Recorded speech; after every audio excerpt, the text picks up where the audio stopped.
Hi, we are Julia and Miguel, and we discovered an insane place on our road trip through Baja California.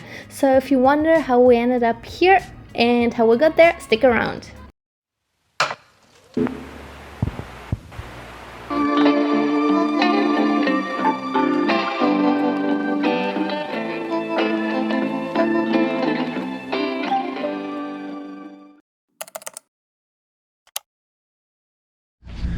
So just came out of the office.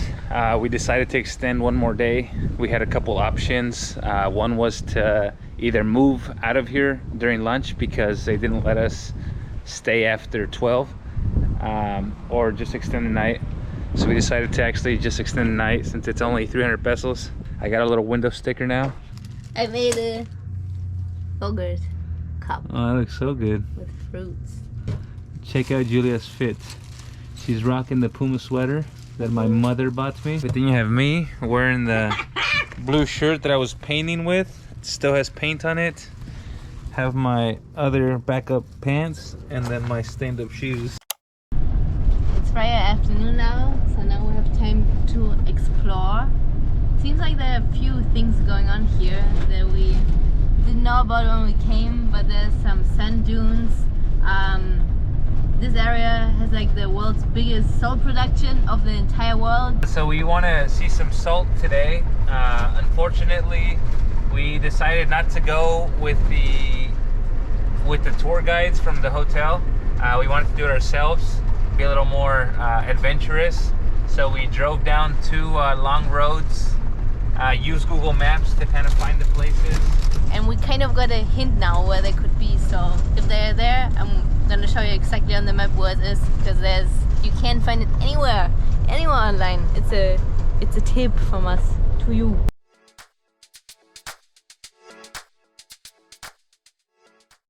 So on Google Maps, this place is marked as a playground, but now that we're actually passing by, it looks like it's a little cemetery for kids. Basically, when you drive down the street right next to the ocean, there will be a road facing away from the water, and that one will lead you right to the salt flats. You'll find yourself on this dirt road, and I think it was like a 5-minute drive until we got there. Like white salt beds or salt flats, I think they're called, and then little islands, which looks like it's Greenland or something. It looks like you're standing on some icebergs or something. Look, it's like it's frozen. It's like frozen. Now we'll give you a little view from above.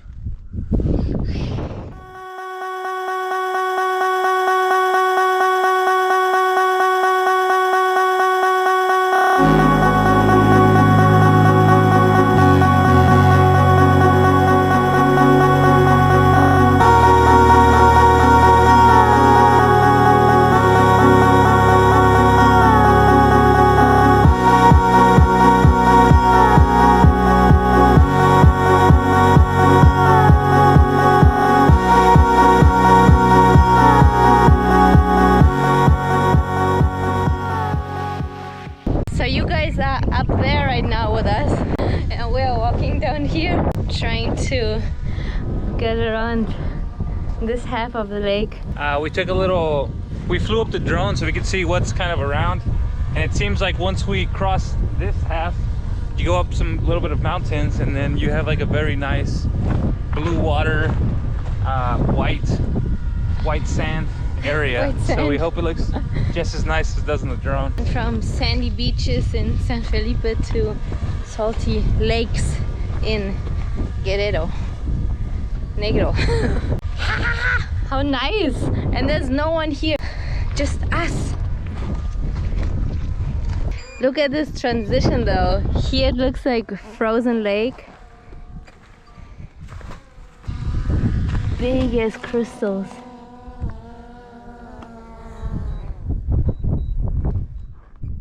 And over there we have the sand dunes already.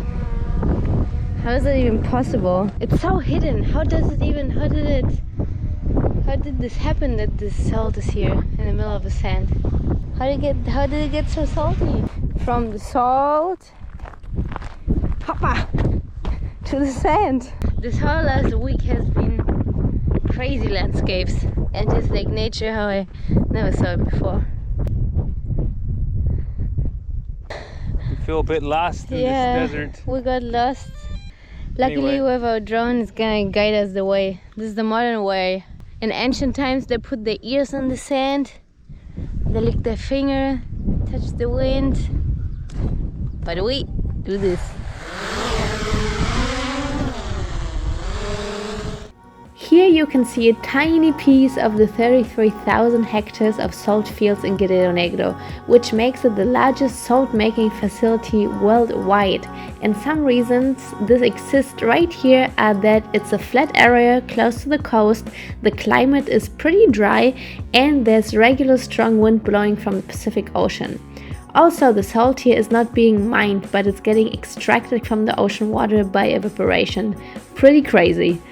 The first salt export to the US happened in 1954, and right now Exportadora de Sal, so the salt exporter, is owned 51% by the Mexican government and 49%, I think you're never gonna guess that one, by Mitsubishi Corporation.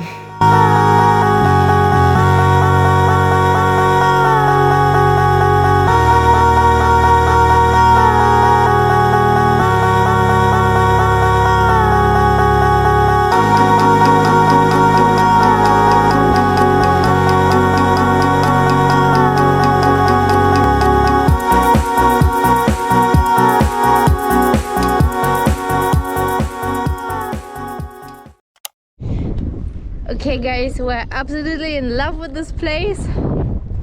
If you haven't noticed yet, we're gonna walk back to our trailer right now, which is all the way back there. So if you come here, I hope it's not too windy, if you come here, make sure to just discover the whole place, keep walking, don't just stay there where the parking is. Ooh. Ooh, it's very soft. Softer for me, I think, because I'm heavier. We are out of breath. Ooh. Oh, what? By the way, in this area, there are 9 million tons of salt produced each year. Alex and I went on a road trip to this place called Las Coloradas in Yucatan. And essentially it was kind of like this. You walk up a passage, but then there's people selling you like a little tour. You pay like 50 pesos, super cheap.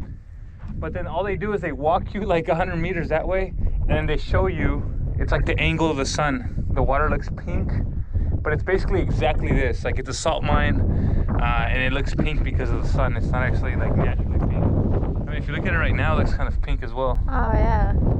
Yeah, that's like the Colorado. So we have made it back to our RV. It's still here after 1.5 hours walking in the salt. The plan for now is probably go find a restaurant or go back to the campsite and go at the restaurant there. So see you when we see you. Thanks. So we decided to come to a grocery store to stock up, and we continue to be surprised. The city is so interesting. I mean, we're at the grocery store and they have vegan options. Keep in mind, this is a city, a town. This is a town in the middle of nowhere. I can't imagine people here eating vegan, but they have bistec, they have mole, pollo en mole, carnitas, ham, everything that's vegan. So that's just crazy. Even though we just went grocery shopping, we ended up at the campsites. Well, not campsite, at the Hotel slash campsite slash bar slash restaurant slash a little bit of everything.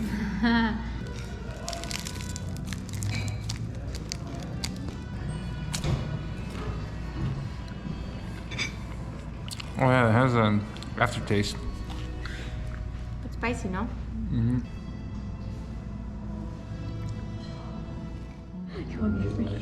Julie, hello. So we just got our food. Yes, it's kind of similar to yesterday though. We had some little peppers and stuff, a little tartar. fish, and then it's just some very basic vegetables.